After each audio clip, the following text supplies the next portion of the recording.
Hello and welcome to One on One. I'm Vernon Ramazar, and today we continue our conversation with economist and political commentator Indera Sagewan Alli. Indera, thanks for hanging around.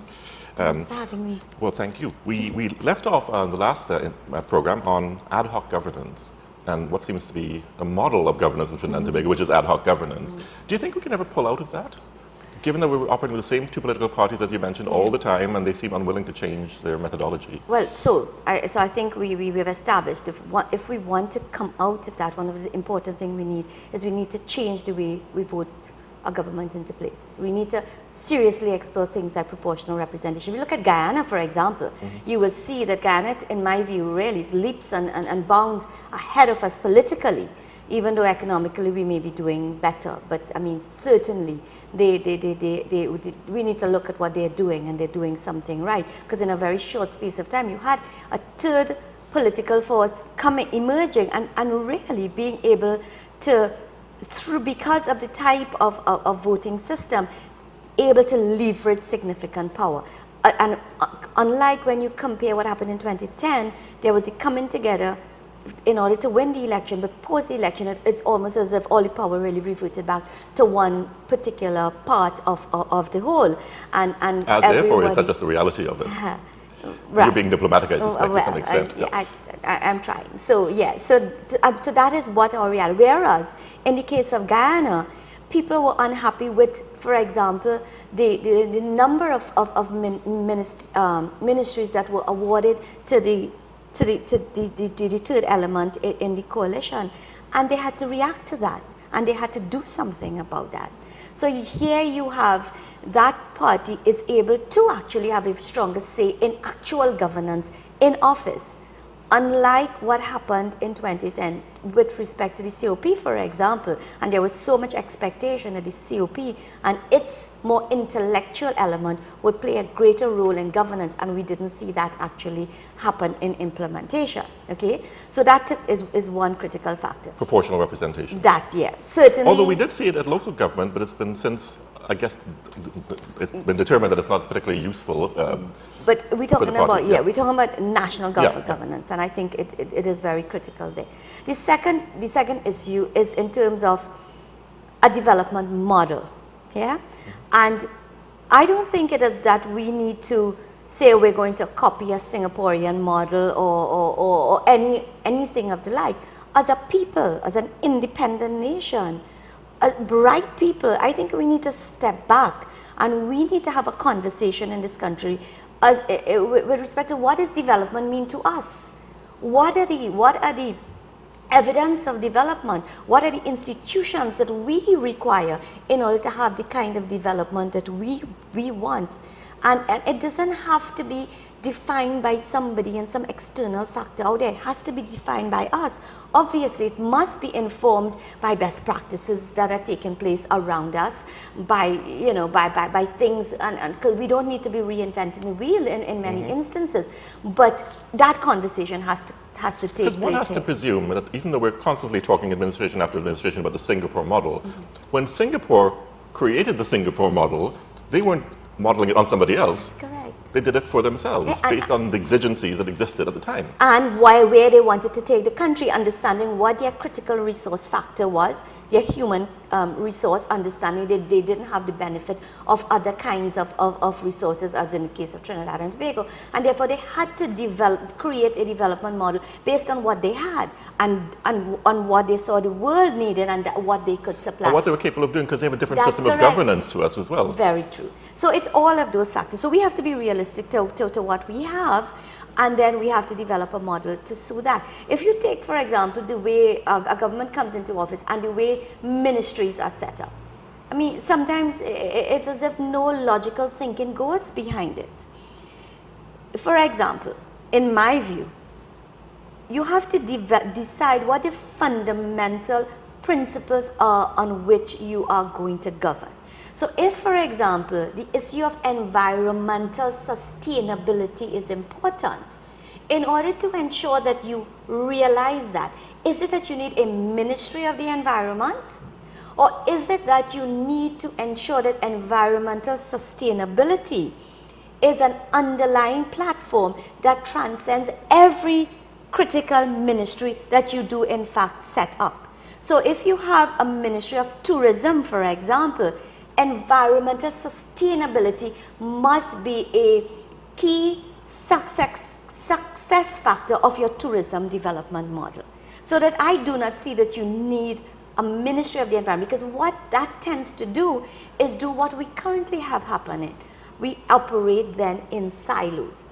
If, for example, gender equality is an important variable that you want, that defines your development model, is it that we need a Ministry of Gender Affairs? Again, I say no. What we need to have happening is we need to define what does a gender a society that practices gender equality, what does it look like?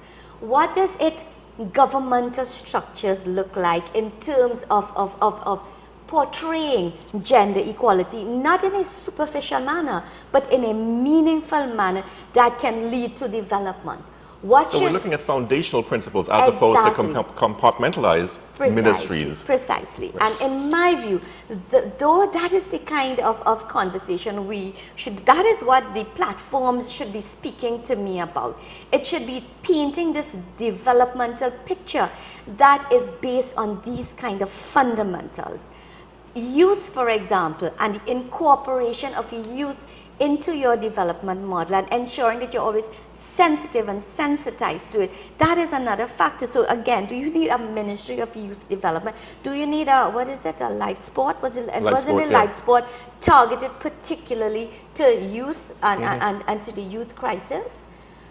But instead, in my view, what we need is to ensure that our education system is extremely sensitive in terms of developing our youth in such a way that they now can really be streamlined into every single activity that the country is engaged in. And if you ensure that that is happening, if you ensure that the education system is responsive to the development model, then we wouldn't have the kind of crisis. We wouldn't have really the need for such ad hoc programs, for example, like life sport that just pops out of nowhere in order to deal with the youth crime issue that is a consequence, and in my view, a very direct consequence of the failure of our education system. And I say this without fear, and without fear that we continue to not analyze the problem and we then do the same ad hoc thing. So for example, and I've written about this, if we look at SCA, for example, in this current administration, the minister with best understanding that there's a problem here. There is a problem. Understanding that this system is failing our children, particularly our young boys. Unfortunately, I don't think that he studied the problem sufficiently. And somebody very quickly gave him a solution, which was to supposedly level the playing field by introducing all of these additional subjects that are now tested in the name of art and sport and agri-science, etc. So that you can say we're leveling the playing field, we're giving all the children now a more equal opportunity to be able to get into really the prestige schools, because that really is what it is about. Because we have a policy of 100% placement. So every child is guaranteed a place in a high school. But every mother and every father want their child to go into a SAGS or a convent or a Bishop's or a Preservation College or a Hillview College. Those are the schools we want our children to get into.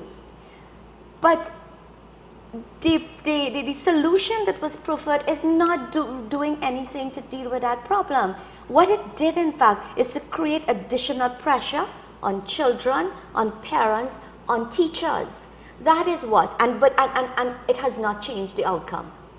To simply but it seemed like a good idea at the time. It seemed like it would appear that it seemed like. But logically, if you are introducing additional subject matter to a curriculum, unless you are prepared to extend the number of hours in the school day or the number of weeks in the school year, or add teachers, or not even adding teachers, if you want to cover, if the child, I am the child, and I have to cover an additional amount of content, curriculum content, Unless you give me more time to do it, I can't do it. You either have to give me more time or you have to adjust the existing curriculum, cut it down in order to fit in these new subjects. But that has not been done. So you have children having to cover the same amount of curriculum content in the traditional subjects that were being offered before, and now having to cover these additional subjects. And there's an added problem as well, isn't there? Because socializing skills are also important for young people and can cause problems down the line if they don't have the time to have those socializing skills. I am the mother of a child who's preparing for SEA next year. And unless you as a parent make a decision that I'm going to forego lessons to ensure that my child has time for extracurricular activity, then that child has none. So we are compromising social skills. Our system is based only on rote. We say we want critical thinkers, we want entrepreneurs, but there's nothing in the education system that is about creating critical thinkers, that are about creating entrepreneurs. We have a few ad hoc programs that are now being added at university level, but what you're trying to do is add it on at university level. After, from primary school to that point, it was simply a rote system. So it's rote, start to think. Start to think. Yeah. I mean, how is that possible? So that, again, we have to, as a people, as a country, we have to address the problem. And as I was making the point, the education system is failing. The SEA system is failing mostly our boys. It is, and the rate of school dropout is extremely high. Out of the 18,000 plus children that will sit the SEA exam, only about 3,000 will attain the qualification to get into university. So tell me, what happens with the other 15,000? Now, I'm not saying everybody needs a university education by a long shot, but certainly a large percentage of that will end up where, Vernon? Nowhere, will end basically. up where? Nowhere. And we're losing generations, and we don't have the time. We don't have the time to allow the education system to evolve into what we need. We need intervention. We need immediate intervention now in order to do something about it. If we do not, the crime situation will continue to worsen, and we're going to continue to have brain drain because our young educated are going to say, I'm not going to live in a society like this. I'm not going to live behind bars in my home. I'm not going to not have an existence where I can't have a social life. So I will go to a country where I can. So it is about the importance of connecting all of these dots, about putting together in a room a team of people, multidisciplinary, multisectoral, who can really start the process of thinking through what development means to us. And that's the sad thing, Indera, isn't it? Because we have the brain power in this country to do just that. Absolutely. We just choose not to use it. That is correct. We choose not to use it. And what we do is we have election, we have a government, and we seem to, I remember in 2010, we voted against the notion of what is it? A single leader. Maximum leader? A maximum leader, thank you, that word slipped me. We voted against the concept of a maximum leader. We liked the people partnership model because it seemed to be one... Kinder, gentler. Exactly, it was suggestive. But look at the campaign now. Look at the campaign right now. We have gone back to the concept of maximum leadership. But isn't that the problem? When you think about it, we've got really these two massive entities that we deal with, the PNM and the UNC, or coalition with the UNC in it. But ultimately, when either one gets into power, there is really no vested interest they would have in changing things, because obviously they're in power. That's correct. And whatever they did before got them in, so therefore why change? Why rock the boat, if you will? Right. So how do we as a population get those monoliths to change? And you're very correct. And the Constitution almost protects itself against the people in that regard, because if the Constitution doesn't speak to referendum, it doesn't speak to the fact that a referendum, which is the tool that the people can use, being the mechanism that can trigger change.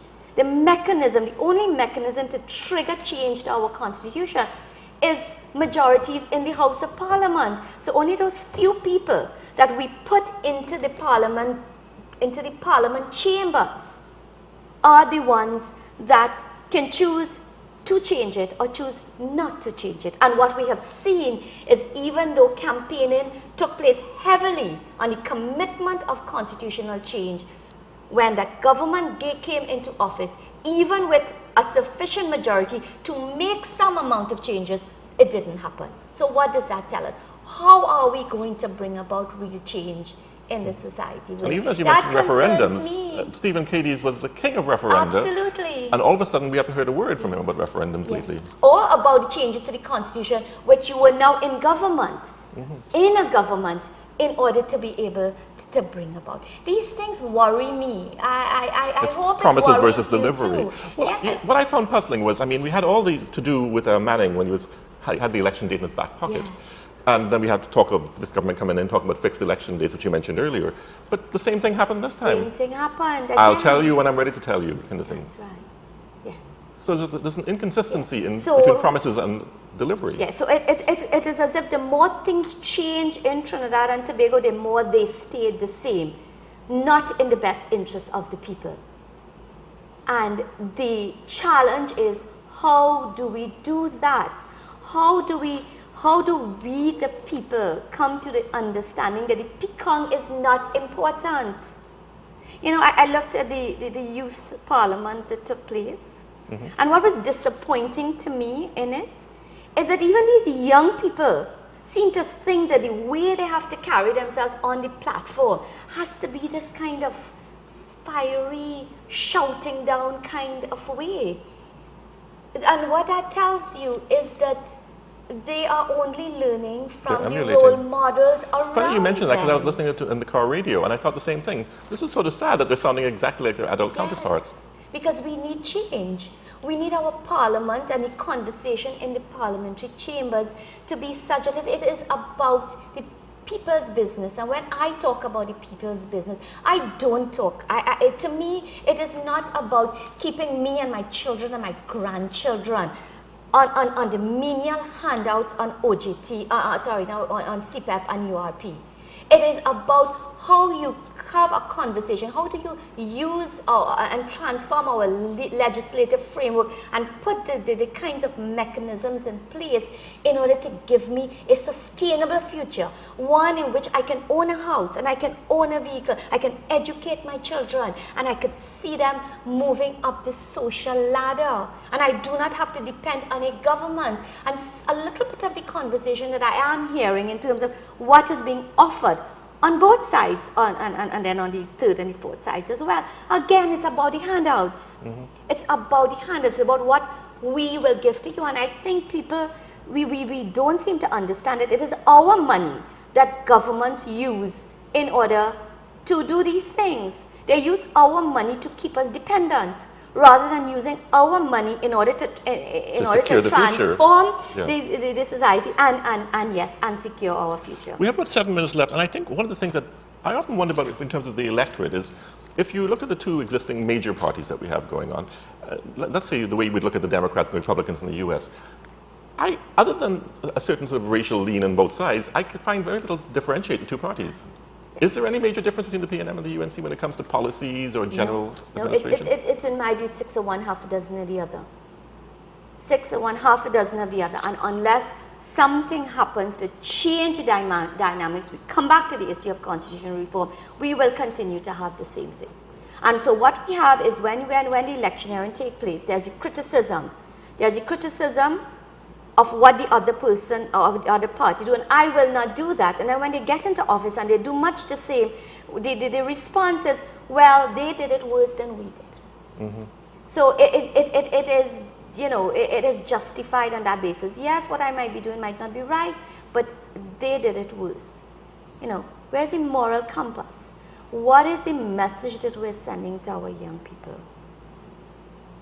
It's not a good one. Is it your sense that this is being called, as is every election in Trinidad and Tobago, the mother of all elections, and almost tired of hearing that? But in terms of the population, do you think people will be so turned off by their lack of choice, given that there isn't much choice really, that they may actually choose not to vote? I think so. But you know what is also, to me, in this particular election, very worrying? You know, I mean, we have political sycophants, we will always have on both sides. But the extent to which they are dominating the political conversation and the extent to which they are attacking the character of good men and women in this country is, to me, very worrying. It's very, very, very worrying. And so it is not about trying to find flaw in the issues that are raised, or in the argument. Having a logical argument. Yeah, in the argument that is being preferred. They just sidestep what is being said, and they attack the messenger.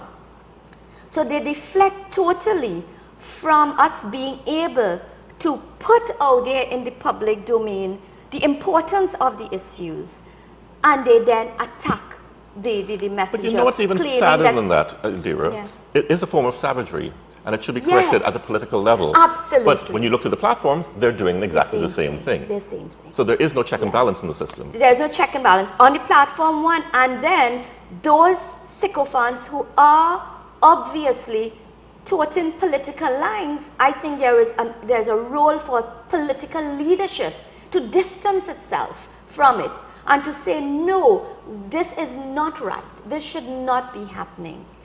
We are not about this.